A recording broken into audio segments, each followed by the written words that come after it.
Welcome to the Inspired Action Show. Today we're going to be talking about chronic inflammation. It's a buzzword now being used on a lot of radio and TV talk shows about the connection between disease and chronic inflammation. That's right. There are a few cancers, heart disease, even Alzheimer's disease is related to this chronic inflammation in our bodies. Wow. So what are some causes of inflammation, Sandra? So inflammation is actually a really healthy response that happens in your body. That's acute inflammation. So if you have an infection or a cut, your body is going to react to that with an inflammatory response, and that's very healthy. What happens is when this condition becomes chronic and you're getting these responses for a long period of time in your entire system, this can cause digestive problems, kind of ripping away at your intestinal tract, so you don't absorb your nutrients as well. And again, science is finding that there's an association or a correlation between a high inflammatory marker in the blood known as C-reactive protein. Your physician may check this on you when you have your doctor's visits, and heart disease, Alzheimer's, certain cancers. So a lot of health professionals are talking about how can we downregulate this inflammatory response and come back to a more balance in your system. Yeah, right. So what are some ways we can counteract this? Well, diet is an extremely efficient way to bring your body back into balance, and there are some really tasty and easy accessible foods that you can incorporate into your diet to decrease inflammation.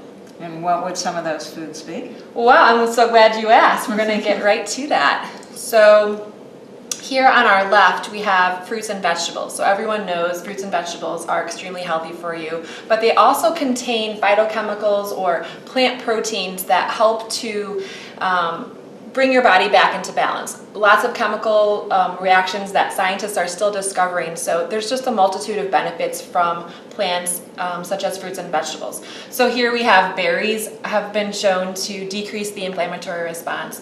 These are collard greens. I picked these greens because they're not very common with people, I find, but they're a huge source of calcium and other important vitamins and minerals. This is just a simple green shake if you want to try this. It's just, I went to Costco and bought a bunch of greens like kale and spinach and then put lemon in it.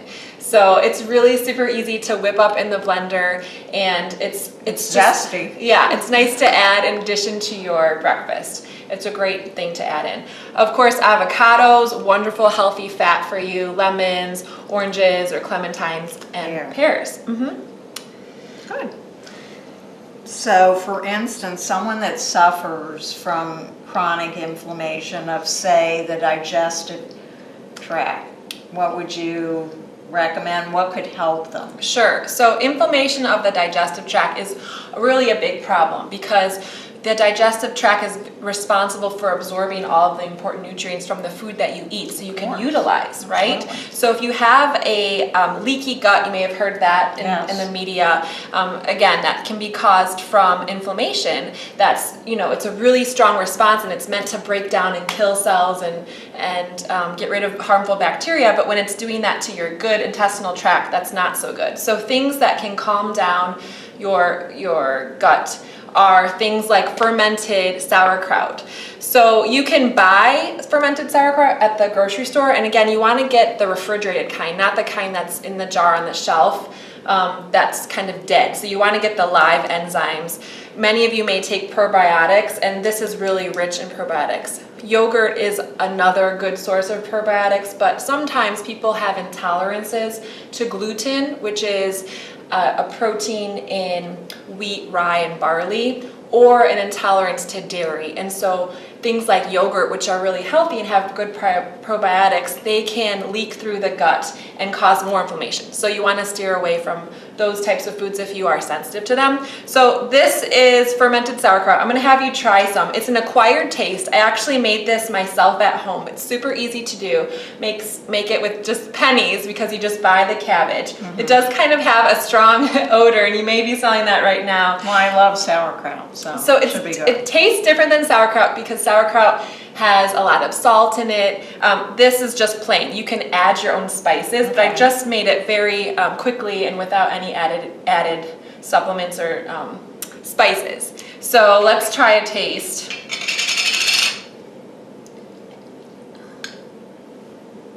That's a big taste. So it's a little zesty, tangy. It's good, but I can taste that it doesn't have the vinegar. Right. And it doesn't have the salt. Right. So you can add those things on your own.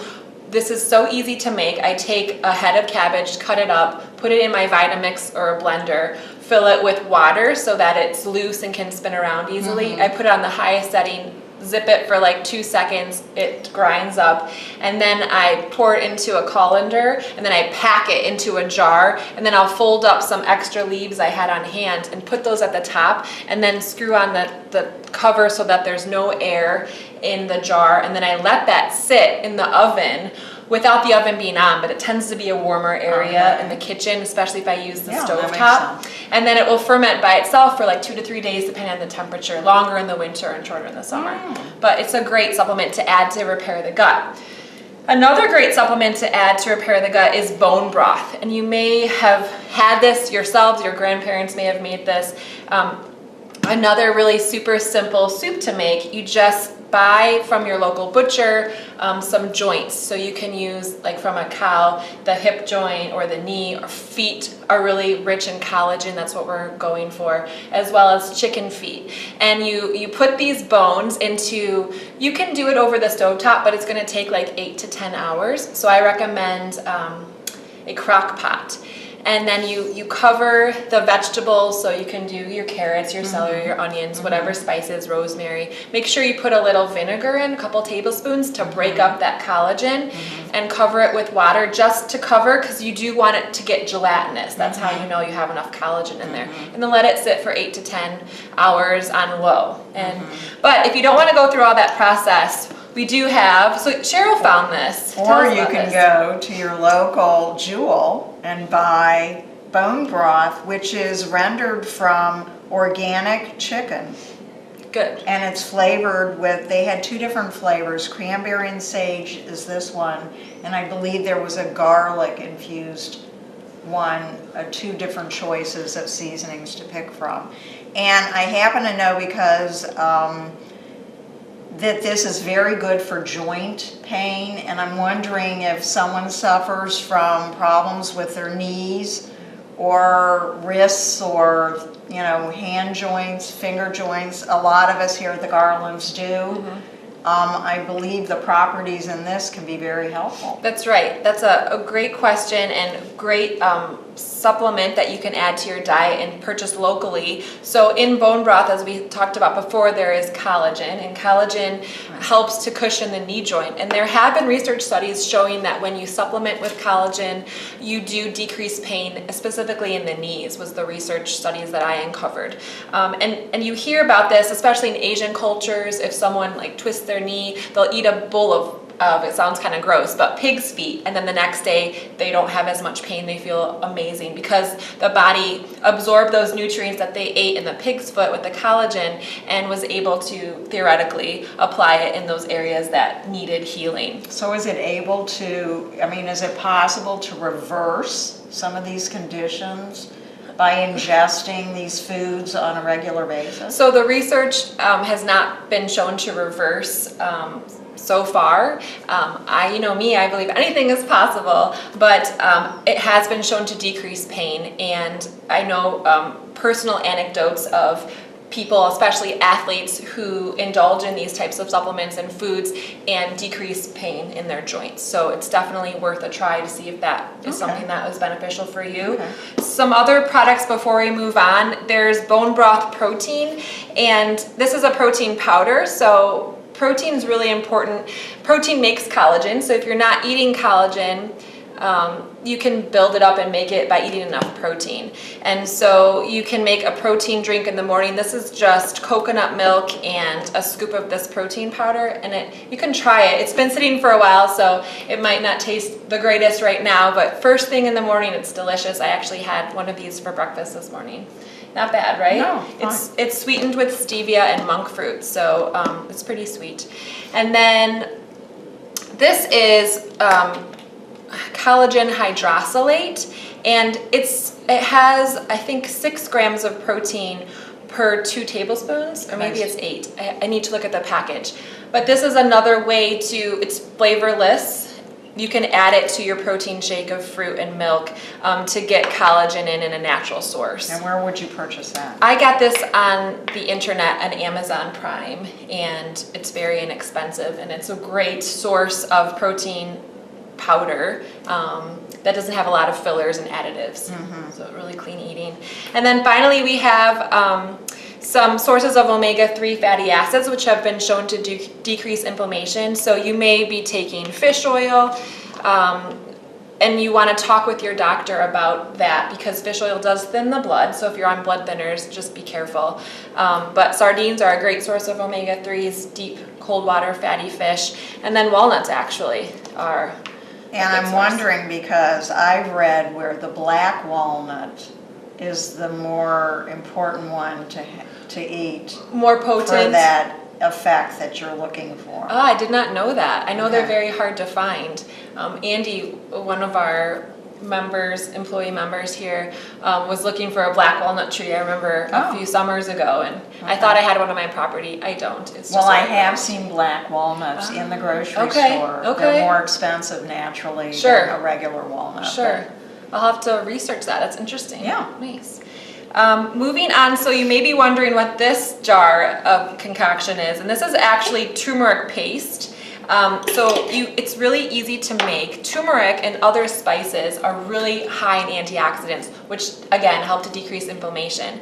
Clove, you wouldn't think of it, but it's the second strongest antioxidant in the body. And what these do are they take free radicals. So anytime you breathe, oxygen molecules, they break up and they can form something called a free radical, which can cause damage in your body.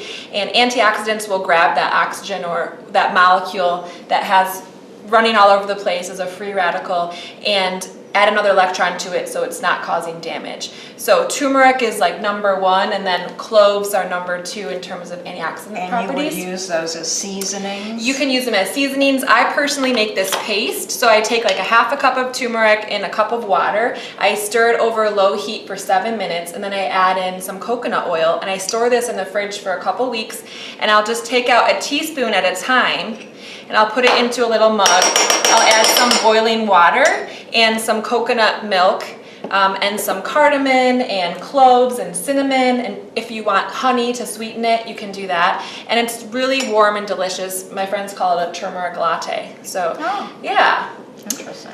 And finally, we have whole grains. So this is buckwheat. I brought this in because most people are not familiar with what it looks like, and this is just a buckwheat groat. So it's like a whole grain, like an oat groat. And I soak them overnight. You don't have to soak them, but I do that to make it more bioavailable for my digestion. And then I just cook it up in the morning. Today I had some with pear and cinnamon. It was really delicious. Interesting. So, yeah. Any more food? So the last thing is coconut. So coconut you've probably been hearing about in the media. It's super popular superfood right now. So you can have coconut oil or coconut milk. Another food that decreases inflammation, has really good fats in it, which are important for our bodies. And that about wraps it up. Does coconut oil do the same thing if you use it for cooking? Yes, it has the same properties. I'm really glad you brought that up. Coconut oil is a great oil to use for cooking because it's very stable, like butter is stable. It's not going to turn into a trans fat with high heat, which are the really damaging oils. So this coconut oil, which I did not bring, will maintain its properties under high heat. And I do cook with it. Excellent. So that's good. Great. So that's all the questions I have for today, and I guess we should remind our listeners or watchers, don't forget that we look forward to your questions, and write them up and slip them into the red shoe up in the fitness center, and we'll be happy to address any of your concerns or interests on our next show. And Sandra and I are just really, really happy that we're well into spring. It's May. Yay for May!